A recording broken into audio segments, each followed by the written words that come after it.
Hello everyone, welcome back to my channel. আমি সুজি চলে এসেছি আজকে তোমাদের সাথে আবারও একটি ব্লগ নিয়ে। তো চলো আজকে আমি তোমাদের আমার ওয়ান পিস কালেকশন শেয়ার করবো। তো চলো ভিডিওটির সাথে থেকো। তো দেখো এগুলো আমার ওয়ান পিস কালেকশনস। তো যেগুলো আমি অনলাইন থেকে কিনেছি সেগুলো তোমরা চাইলে লিঙ্ক পেয়ে যাবে, আর যেগুলো অফলাইন সেগুলো তো পাবে না। তো চলো দেখো, এটা আমি ফার্স্ট একটা ওয়ান পিস, আমি এটা পুজোর সময় নিয়েছিলাম। তো এটা আমাকে আমার বাবা গিফট করেছিল, আমি পরে নিয়েছি। তো কেমন লাগছে তোমরা কমেন্টে অবশ্যই জানিও ড্রেসটা। এটা আমার খুবই ফেভারিট ড্রেস। তো এই ড্রেসটা আমার বয়ফ্রেন্ড এক বছর পুজোতে আমাকে গিফট করেছিল। তো খুবই ফেভারিট এই ড্রেসটা।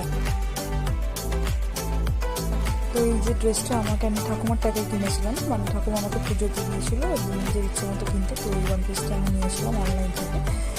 তো দেখো এই ড্রেসটাও আমার খুব ফেভারিট। এই ড্রেসটাও আমাকে আমার মা গিফট করেছিল, তো আমি নিয়েছি। এই আর কি মা টাকা দিয়েছিল, আমি কিনেছিলাম অনলাইন থেকে। তো তোমরা কমেন্টে অবশ্যই জানিয়েছে কোন ড্রেসটা পরে আমাকে